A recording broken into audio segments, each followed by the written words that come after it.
સુરત જિલ્લામાંથી 1698 થી વધુ હજ યાત્રીઓ માટે ફુલવાડી કોમ્યુનિટી હોલ ખાતે માર્ગદર્શન શિબિર યોજવામાં આવ્યું હતું। ગુજરાત સરકાર, રાજ્ય હજ સમિતિ અને હકીમજી લીગલ ફાઉન્ડેશન તરફથી સુરત અને વાપી જિલ્લાના તમામ હાજી અને હજયાણીઓ માટે હજ 2025ની તૈયારીઓ અંગે વિસ્તૃત તાલીમ આપવામાં આવી હતી। ગુજરાત રાજ્ય હજ સમિતિ અને હકીમજી લીગલ ફાઉન્ડેશન તરફથી સુરત અને તાપી જિલ્લાના તમામ હાજી અને હજયાણીઓનો હજ 2025ની તૈયારીઓ અંગે વિસ્તૃત તાલીમ આપવામાં આવી। સુરત જિલ્લામાં આ વર્ષે 1698 થી વધુ શ્રદ્ધાળુઓ પવિત્ર હજ યાત્રાએ જવાના છે। આ યાત્રીઓ માટે ગુજરાત રાજ્ય હજ સમિતિ અને હકીમજી લીગલ ફાઉન્ડેશનના તરફથી ફુલવાડી કોમ્યુનિટી હોલ ખાતે વિશેષ તાલીમ કેમ્પનું આયોજન કરવામાં આવ્યું હતું। હકીમજી લીગલ ફાઉન્ડેશન અને ગુજરાત રાજ્ય હજ સમિતિના સંયુક્ત ઉપક્રમે 13 એપ્રિલ 2025ના રોજ આ તાલીમ કાર્યક્રમ યોજાયો હતો। કાર્યક્રમમાં મોટી સંખ્યામાં હજ યાત્રી ભાઈ બહેનોએ ભાગ લીધો હતો।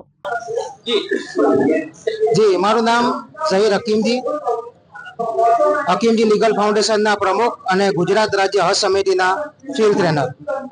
આજ રોજ ભરી માતા કોમ્યુનિટી હોલ ખાતે હજ 2025 ઉપર જનારા તમામ હાજી હજાણીઓ માટે એક દિવસીય ટ્રેનિંગ કેમ્પ રાખવામાં આવ્યો છે, જેમાં કરીબન 1400 જેટલા હાજી અને હજાણીઓ હાજર રહ્યા છે।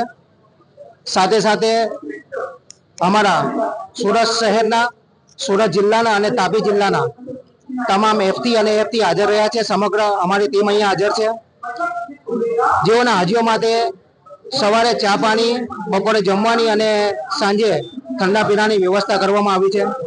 એક દિવસ ટ્રેનિંગ કેમ્પના અંદર હજ ઉપર જનારા હાજીઓ અને અજાણીઓને મક્કા મદીનામાં ઝિયારત કઈ રીતે કરવી, સાધન સામગ્રી શું લઈ જવી, પ્રોટોકોલ શું છે તેને કઈ રીતે પાલન કરવું, ત્યાં મિસ થઈ જાય કઈ રીતે, ત્યાં કોને કોન્ટેક્ટ કરવો, ત્યાં કંઈક તમારા સાથે બનાવ બને તો કોને તમારી ફરિયાદ નોંધાવી, તે તમામ માહિતી આજરોજ એક દિવસે ટ્રેનિંગમાં આપવામાં આવી છે। આજરોજ સુરત મુકામે હકીમજી લીગલ ફાઉન્ડેશન દ્વારા ગુજરાત રાજ્ય હજ સમિતિના ઉપક્રમે જે હજ ટ્રેનિંગ કેમ્પ રાખવામાં આવ્યું છે। મોટી સંખ્યામાં સુરત જિલ્લા અને તાપી જિલ્લાના હાજીઓ અહીંયા ઉપસ્થિત રહ્યા છે। ખૂબ જ સારી મેનેજમેન્ટની વ્યવસ્થા છે। આવનારા સમયમાં હજ યાત્રીઓને 2025 હજ માટે કોઈ તકલીફ ન પડે, એરપોર્ટ સુધી અને ત્યારબાદ પણ ગુજરાત સરકાર દ્વારા ગુજરાત સરકારના અધિકારીઓ જેમને હજ આસિસ્ટન્ટ તરીકે નિમણૂક કરવામાં આવે છે, એ પૂરી હજ યાત્રા દરમિયાન હાજીઓની સાથે રહે છે।